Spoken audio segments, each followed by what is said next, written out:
இந்த சடைங்கிறது வந்து அற்புதமான ஒரு சிவபெருமானுடைய அடையாளம்.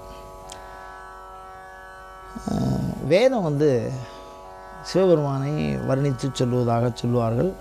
அதில் வந்து கொஞ்சம் கருத்து மாறுபாடெல்லாம் இருக்குது. ருத்ரன் வேறு சிவன் வேறு அப்படின்னு சொன்னாலும் அந்த லக்ஷணம் வந்து அப்படியே முழுக்க அந்த சடையை பற்றி இருக்கும். என்னென்னா கபர்த்தினே நமஹ புலஸ்தயே நமஹ அப்படின்னு ருத்ரன் சொல்லும்.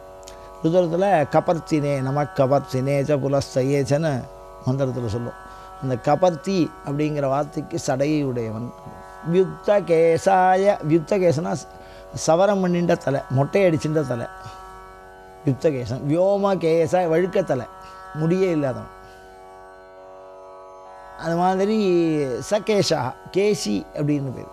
கேசின்னா வந்து முடியோடு கூடியவன். சாதாரணமாக இப்போ நம்ம வாரி முடியக்கூடிய கூந்தலாக இருந்தால் அதை கேசம்னு சொல்லுவோம். அது வந்து ஜடையாக அது ஒன்றோட ஒன்று சிக்கலாக பிரிக்க முடியாதபடி பின்னின்று இருந்ததுன்னா அதுக்கு பேர் ஜடைன்னு சொல்லுவோம். இப்போ அவர் எல்லாமே வந்து சிவபெருமானுக்கு தலையை வச்சு, தலை முடியை வச்சு ஒரு தனி லட்சணம் சொல்கிறா அப்படின்னு சொன்னால் அது சிவபெருமானுக்கு தான் இருக்கும். அதுதான் அவனுடைய தனி சிறப்பு. அவனுடைய முடியை வச்சு அவனுக்கு சடையன்னு பேர்.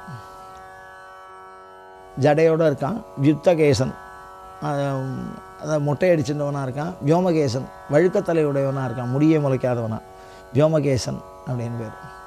அது மாதிரி சிக்கி அப்படின்னா நெருப்பையே தலையாக கொண்டவனாக இருக்கான். ரக்தஜால ஜடாதரம் சசியுதம் பைரவருடைய தியானம். அந்த ரத்தம் அப்படியே ஜுவாலையாக இருக்கும். அந்த ஜுவாலா கேசமாக இருப்பார், வச்சுருப்பார், கிரீடம் இல்லாமல். அதனால் அது வந்து சிவபெருமானுடைய ஒரு தனி அடையாளம்.